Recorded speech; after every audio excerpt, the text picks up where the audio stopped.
There comes a moment in many lives when the room grows quiet around you, not because there is peace, but because the voices you hoped would call your name never do. The hands you expected to reach for you remain at their sides. The people you believed would recognize your value look through you as though you were made of air. And in that silence, a question rises from the deepest part of the soul. What happens when no one chooses you? For many, that question feels like a wound. It feels like rejection wearing 1,000 different faces. It feels like standing at the edge of your own life, waiting for permission to enter, waiting for approval, waiting for applause, waiting for someone else to tell you that you are enough. But there is another truth hidden beneath that pain. The day no one chooses you may also be the day you finally discover your own power. Because your worth was never meant to live in the hands of strangers. It was never meant to depend on the changing opinions of people who are still searching for themselves. You are not valuable because someone noticed you. You are not important because someone stayed. You are not worthy because someone finally said yes. You were worthy long before they arrived, and you will remain worthy long after they leave. The hardest lesson life teaches is that belonging does not begin when others open the door. It begins when you stop standing outside of it. It begins when you decide that your dreams deserve your loyalty. Your voice deserves to be heard, and your heart deserves the same compassion you so freely offer everyone else. Today, we are talking about what it means to choose yourself when no one else does. Not as an act of pride, but as an act of survival. Not as a declaration that you need no one, but as a reminder that you must never abandon yourself while waiting for others to stay. Because there is a strength born in that decision, a quiet, unshakable strength that changes everything. And once you learn to stand beside yourself, the world can no longer convince you that standing alone means standing without value. There is a particular kind of pain that does not announce itself loudly, yet it lingers in every corner of a person's inner world.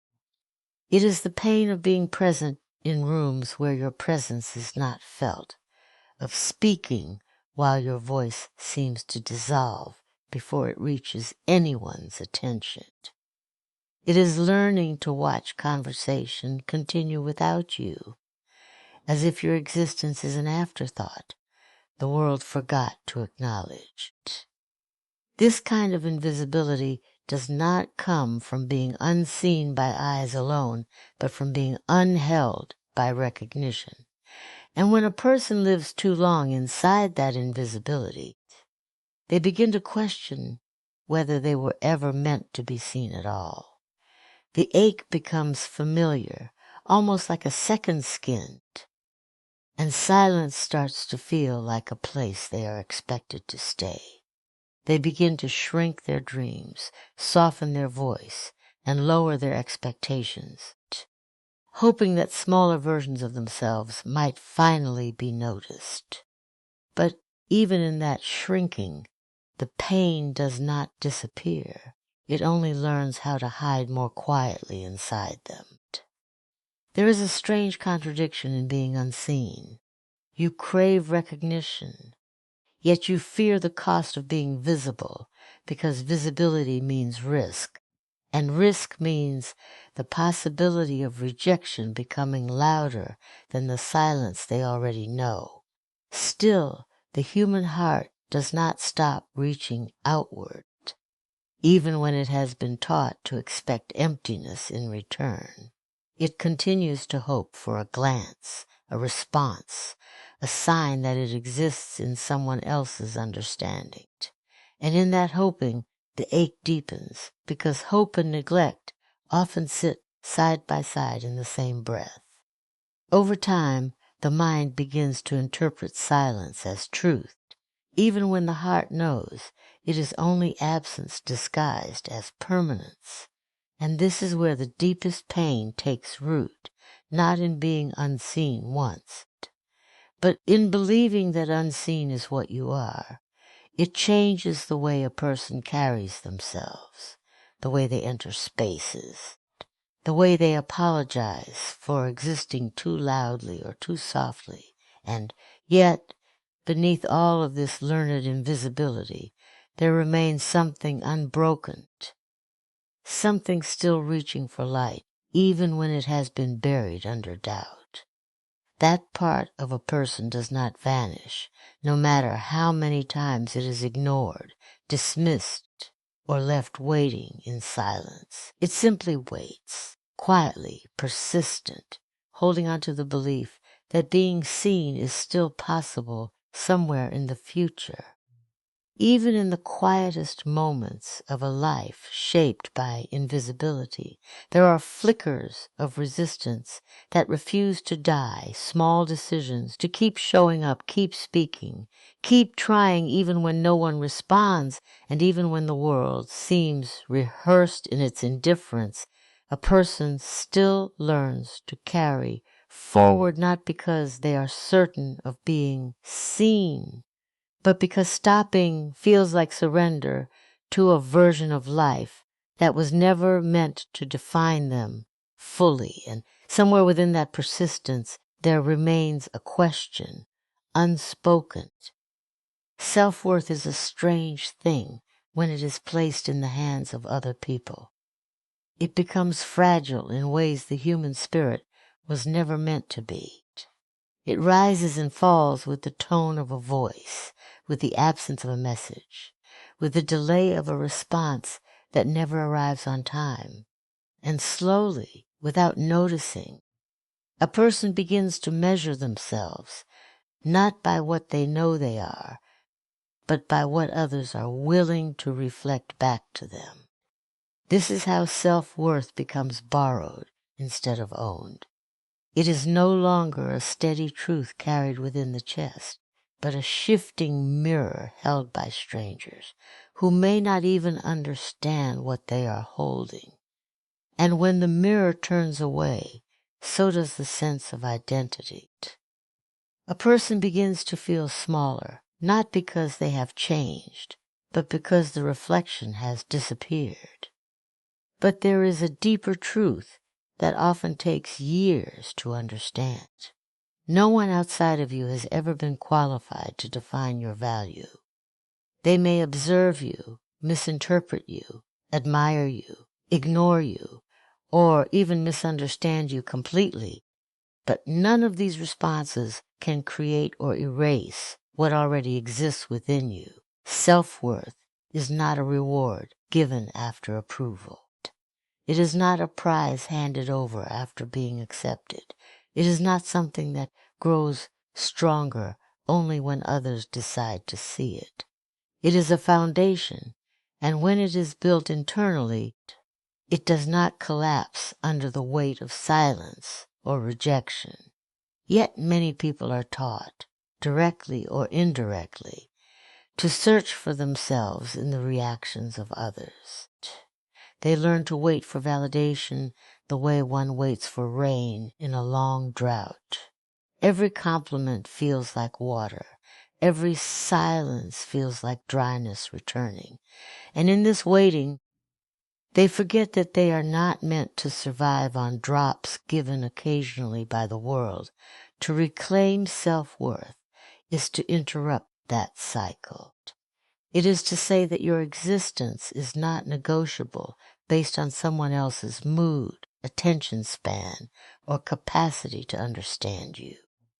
It is to recognize that even in moments when no one is clapping, nothing about your essence has diminished. There is a quiet strength in standing firm without being confirmed. It is not loud or performative. It does not ask for witnesses. It simply exists, steady and unshaken, even when the external world offers nothing in return. And this steadiness becomes a kind of internal authority that no rejection can rewrite. The hardest part is that external validation is addictive. It gives quick relief, a temporary sense of being seen, a brief illusion of arrival. But like anything that is temporary, it leaves a void once it disappears again. And that void often feels heavier than before, because now the absence is not new, it is familiar. So the journey back to self-worth is not about rejecting all voices outside of you, but about refusing to let them become the source of your truth. It is about learning to hear yourself again beneath all the noise, beneath all the expectations, beneath all the pauses where others fail to respond. And in that learning, there is a slow return to something older than approval, something that was never dependent on being chosen or confirmed, something that remains even when no mirror is held up at all. Choosing yourself is often misunderstood as a moment of turning away from others, when in truth, it is a moment of turning back toward yourself after a long period of absence. It is not born out of arrogance or separation, but out of necessity. When a person finally realizes that waiting endlessly for someone else to make room for them has cost them too much of their own life, it begins quietly, almost unnoticed, as a thought that refuses to leave. If no one is coming to rescue you from neglect, then you must learn how to stop abandoning yourself while waiting. There is a deep courage required in this realization, because it means facing the truth that not every door will open, not every voice will respond, and not every hope will be met with recognition. And instead of collapsing under that truth, choosing yourself means standing within it, unshaken, and deciding that your existence cannot depend on external permission. It is the moment where waiting becomes action and longing becomes self-direction. For many people, the habit of putting others first becomes a way of surviving emotionally. They learn to adjust, to accommodate, to shrink their needs so that others remain comfortable. Over time, this pattern feels like identity. They begin to believe that being chosen by others is the only way they can feel secure in their place in the world. But this belief slowly turns into a quiet form of self-abandonment, where every compromise takes them further away from their own center. Choosing yourself interrupts that pattern. It asks you to stop negotiating your worth in rooms where it is constantly questioned. It asks you to step away from dynamics where your presence must be earned repeatedly, as if you are always on trial for simply existing. And in doing so, it redefines what it means to belong, not as something granted by others, but as something anchored within you. This act is rarely dramatic. It does not always look like walking away loudly or cutting ties in visible ways. Sometimes it looks like silence that protects your peace. Sometimes it looks like saying no without explaining it. Sometimes it looks like no longer chasing what consistently avoids you. These are small decisions on the surface, but internally they are revolutions. There is fear in this process, because when you stop overextending yourself for acceptance, you may temporarily feel the absence of what you used to cling to. The familiar patterns of approval and rejection fade, and in that space, you are left alone with yourself. And for many, that solitude feels unfamiliar, even uncomfortable, because it is no longer filled with external distraction. Yet it is in that very space that something important begins to grow. You start to recognize your own presence without interference. You begin to hear your own thoughts without distortion. You start to understand that being with yourself is not a punishment, but a return. Choosing yourself is not about rejecting love, connection, or care from others. It is about refusing to make those things the condition of your existence.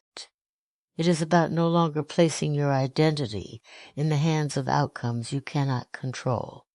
And in that refusal, there is a quiet dignity that reshapes how you move through the world. Over time, this decision changes the way you stand in your own life. You stop bending in every direction to be accepted. You stop disappearing to make others comfortable.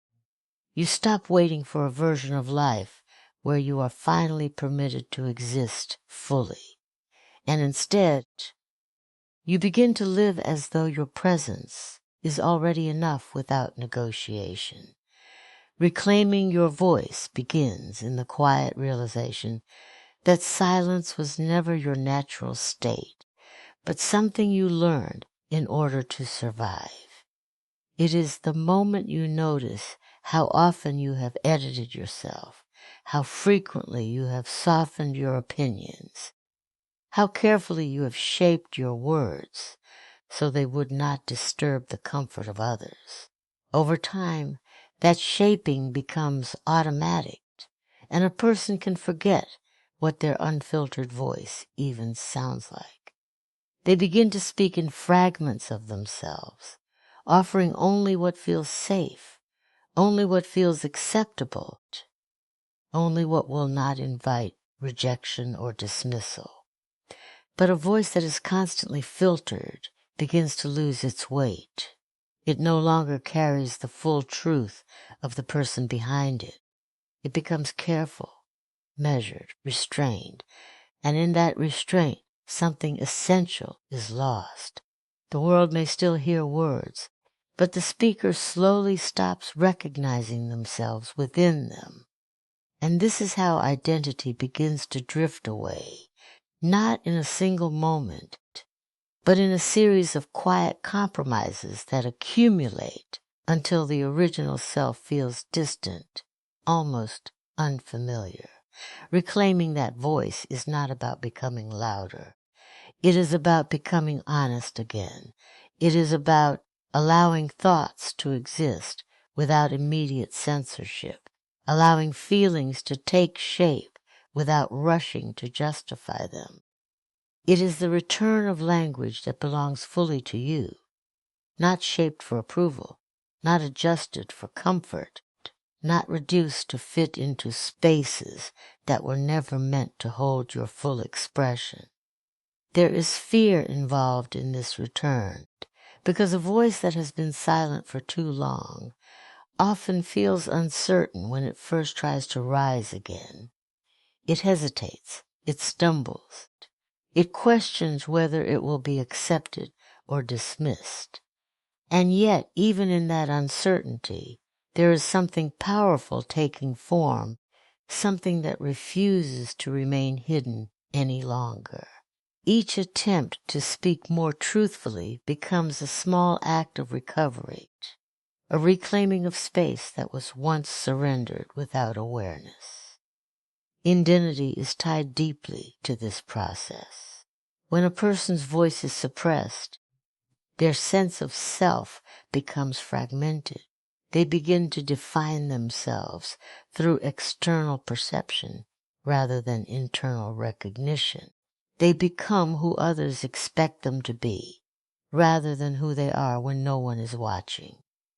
And over time, that external definition starts to feel like reality, even when it does not reflect the truth within.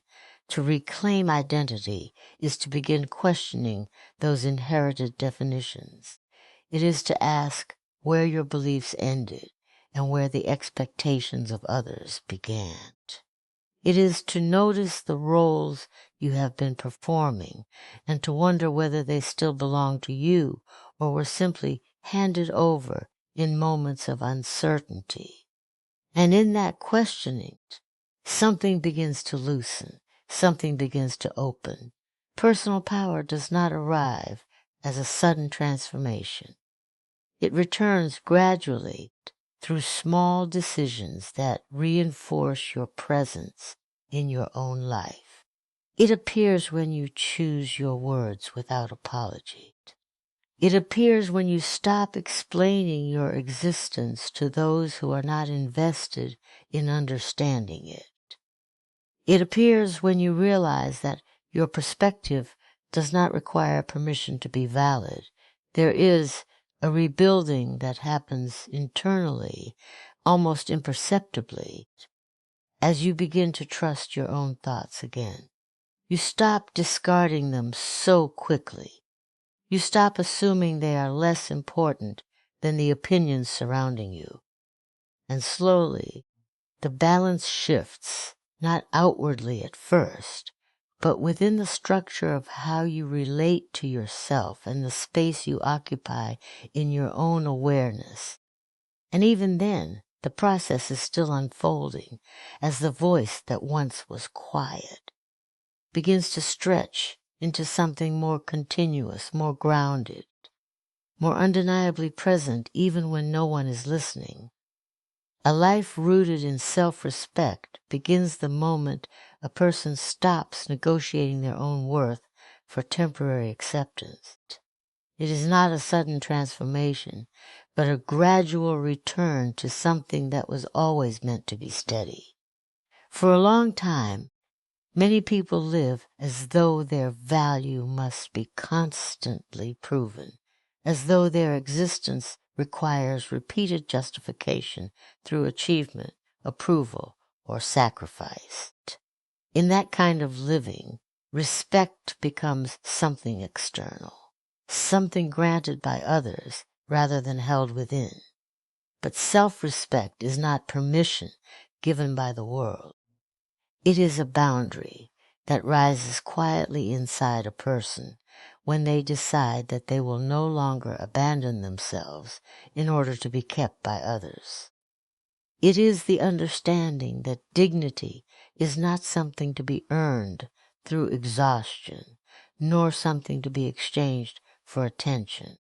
It is the awareness that your presence alone is not an apology, and your needs are not burdens simply because they are inconvenient to someone else.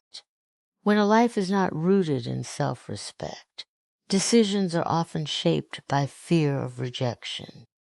A person may stay in places that diminish them because leaving feels like loss, even when staying feels like erosion.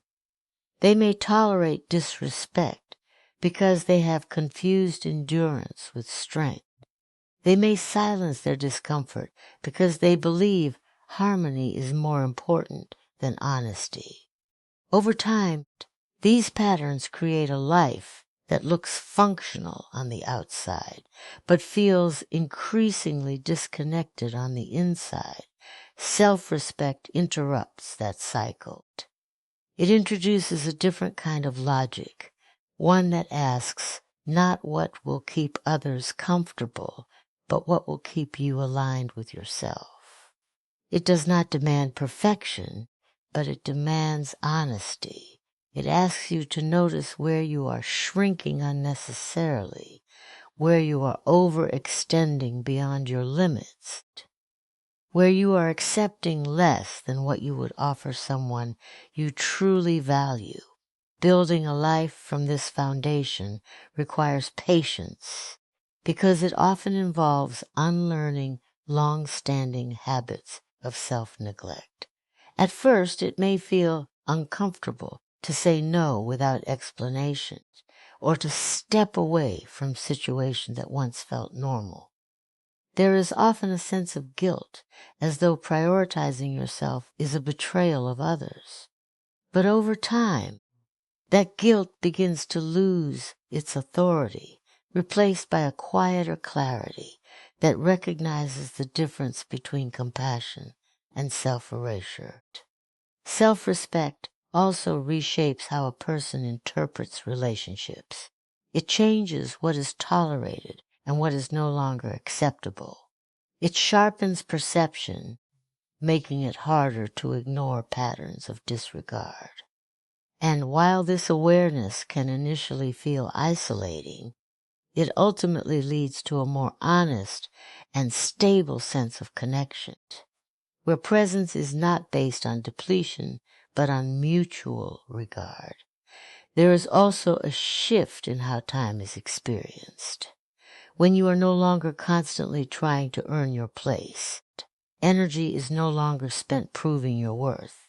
It becomes available for growth, creativity, reflection, and rest. Life begins to feel less like a performance and more like a space where you are allowed to exist without constant justification. Self-respect does not remove difficulty from life, but it changes the way difficulty is met.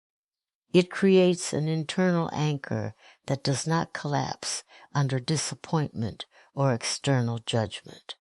It allows a person to move through uncertainty without abandoning themselves in the process. And in that steadiness, life slowly becomes less about surviving external approval and more about honoring an inner truth that remains present even when everything else is shifting.